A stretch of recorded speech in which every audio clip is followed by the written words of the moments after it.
Horror कहानियां थी। अगली मौत किसकी? संजीव अपने दोस्तों राघव और प्रतीक के साथ बियर बार में बैठकर बियर पी रहा था। संजीव आज बहुत खुश लग रहा था। अरे यार, आज की पार्टी में तो मजा आ गया। तुम दोनों दोस्तों के साथ तो मेरी जिंदगी इतनी अच्छी है कि क्या बताओ कितनी अच्छी है। अरे भाई, अब दोस्ती की है तो जीना मरना सब साथ में। हाँ अरे यार सुनो, जल्दी से एक बियर और ऑर्डर करते हैं ना, एक आखिरी, और उसके बाद ये जश्न यही खत्म हो जाएगा। अरे हाँ, क्यों नहीं। वेटर, जल्दी से 2 बियर की बोतल लेकर आओ। आज मेरे दोस्तों को जश्न मनाना है, क्यों? इतने में वहां पर एक बहुत सुंदर लड़की छोटे छोटे कपड़े पहनकर हाथ में बियर की बोतल लेकर उसके पास आती है। ये लीजिए, आपने बियर ऑर्डर की थी ना, मैं लेकर आ गई। क्या बात है यार, इस बार की वेटर तो बड़ी सुंदर है। अब बियर लेकर आई हो तो अपने हाथों से ही पिला दो ना। हाँ हाँ, क्यों नहीं, जैसा आप बोलोगे मैं वैसा ही करूंगी। क्या बात है यार, अब तो लगता है रोज यहीं आना पड़ेगा। उसके बाद वो लड़की उन तीनों को बियर सर्व कर देती है। पार्टी करने के बाद वो तीनों अपने अपने घर जाते हैं। प्रतीक संजीव और राघव को उनके घर छोड़कर जैसे ही अकेला अपनी कार में आकर बैठता है तो अचानक उसे एहसास होता है जैसे उसकी कार की पीछे वाली सीट पर कोई बैठा हुआ है। वो तुरंत पीछे मुड़कर देखता है। तुम यहाँ क्या कर रही हो? और तुम मेरी कार में कब आई? अरे तुम तो बार में वेटर थी ना। बस ऐसे ही मेरा दिल कर रहा था आपके साथ आपके घर चलने का, इसलिए मैं आपके साथ चली आई। अरे लेकिन तुम मेरी कार में आई कब? अभी कुछ देर पहले तो यहाँ पर मेरे दोस्त बैठे हुए थे। प्रतीक के इतना बोलते ही उस लड़के का चेहरा खतरनाक तरीके से बदल जाता है। उसकी आंखें पत्थर की तरह सफेद और पूरे शरीर पर नीली नीली नसें उभर आती है। गाड़ी चलाओ, पूरी स्पीड में चलाओ, और अगर तुमने गाड़ी रोकने की कोशिश भी की तो मुझसे बुरा कोई नहीं होगा। डर की वजह से प्रतीक के पसीने छूटने लगते हैं। उसका शरीर बुरी तरह से कांप रहा था। प्रतीक बिना कुछ सोचे समझे कार को फुल स्पीड से चलाना शुरू करता है।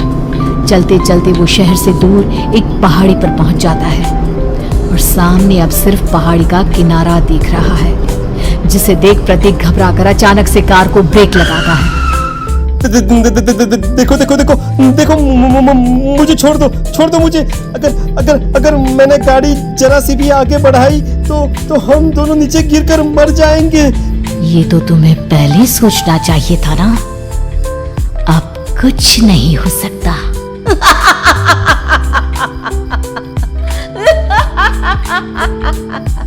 छोड़ दो मुझे। नहीं प्लीज मुझे छोड़ दो। प्लीज मुझे जाने दो। छोड़ दो मुझे। गाड़ी आगे बढ़ाओ। और तभी अचानक से बिना प्रतीक के स्टार्ट किए उनकी कार आगे बढ़ती है और गहरी खाई में गिर जाती है। उसके चीखने की आवाजें चारों तरफ सुनाई देती है।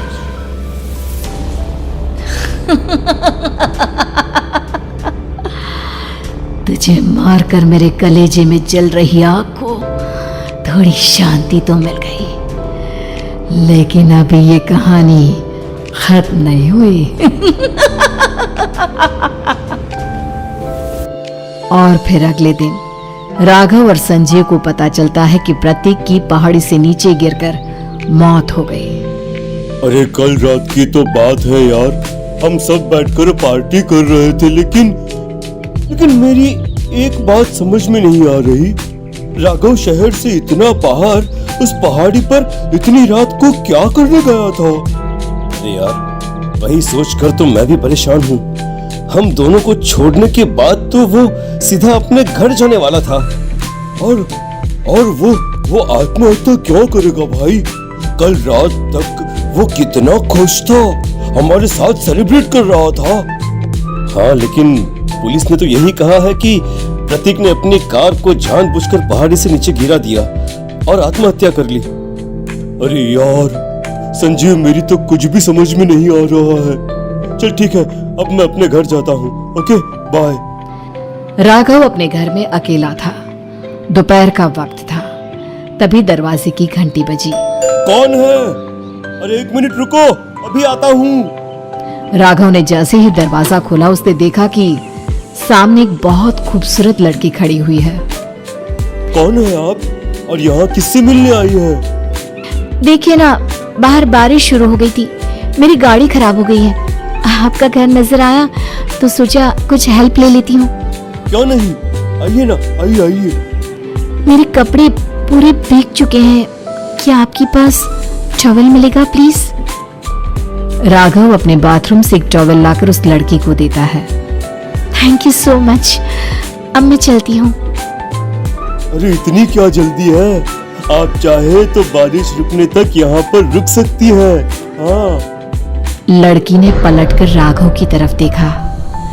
नहीं, मुझे जाना होगा, मेरा काम बाकी है। और वो वहां से चली गई। उस लड़की के जाने के बाद राघव अपने बाथरूम में नहाने के लिए गया और जैसे ही उसने बाथरूम में देखा तो उसका टॉवल वहीं पर लटका हुआ था। उसने टॉवल हाथ में लिया तो देखा कि उसका पूरा टॉवल खून के धब्बों से सना हुआ है। अरे अरे ये क्या? ये टॉवल तो मैंने उस लड़की को दे दिया था। ये वापस मेरे बाथरूम में कैसे आ गया?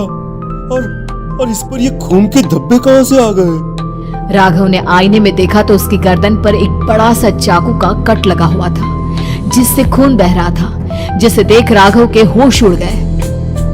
हाँ, अरे ये क्या? मेरी गर्दन इतनी ज्यादा कटी हुई है और मुझे दर्द भी नहीं हो रहा है। ये क्या हो रहा है मेरे साथ? राघव घबराकर बाथरूम से बाहर आया और अपना मोबाइल उठाकर उसने संजीव को फोन लगाया। संजीव जल्दी से मेरे पास आ जाओ। मुझे लगता है कुछ बहुत बड़ी गड़बड़ है, जल्दी आ जाओ। उधर से आवाज आई, लेकिन वो आवाज संजीव की नहीं बल्कि एक लड़की की थी। कुछ अजीब नहीं हुआ है, बस तुम्हारी मौत तुमसे मिलने आई थी और तुम्हें मारकर चली गई। अब तुम इस दुनिया का हिस्सा नहीं हो राघव, इसलिए तुम्हें अपनी गर्दन के कटने का दर्द भी महसूस नहीं हो रहा। नहीं, ऐसा नहीं हो सकता, ऐसा नहीं हो सकता। कौन हो तुम? तुम्हारी मौत। अब संजीव के पास खबर पहुंचती है कि राघव ने अपने ही घर में चाकू से गर्दन काटकर आत्महत्या कर ली। ये सुनने के बाद संजीव के होश उड़ गए। वो पसीने से तरबतर हो गया और एक अनजाना डर अब उसके दिल को सताने लगा। संजीव के साथ ही उसका एक छोटा भाई राजीव भी रहा करता था। अपने भाई को इस तरह परेशान देखकर राजीव उसके पास आया। अरे भैया, क्या हुआ भैया? आप इतने घबराए हुए क्यों लग रहे हैं? प्रतीक और राघव की मौत, मेरा मतलब मेरी कुछ समझ में नहीं आ रहा भाई। अचानक से मेरे दोनों दोस्तों ने आत्महत्या क्यों कर ली? अरे वो तो मेरी भी समझ में नहीं आ रहा है भैया। हाँ, हो सकता है कि कोई परेशानी होगी और इसीलिए उन्होंने ऐसा किया होगा। हाँ, लेकिन दोनों की जिंदगी में एक साथ परेशानी और दोनों का इतनी खतरनाक तरीके से आत्महत्या करना, कहीं ऐसा तो नहीं मैं भी मर जाऊंगा? अरे आप ऐसी बातें क्यों कर रहे हैं भैया?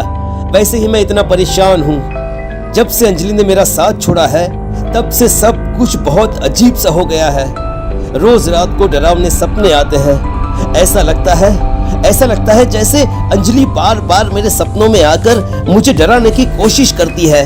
अंजलि का नाम सुनते ही संजीव की आंखें फट गई और उसके गले में आवाज अटक गई। उसके चेहरे पर घबराहट साफ नजर आ रही थी। कौन थी वो लड़की जिसने प्रतीक और राघव को आत्महत्या की आड़ में मौत के घाट उतार दिया? और कौन थी अंजलि जो बार बार राजीव के सपनों में आकर उसे डरा रही थी? अंजलि का नाम सुनकर संजीव इतना घबरा क्यों गया? इन सवालों के जवाब जानने के लिए देखिए इस खतरनाक कहानी का अगला भाग।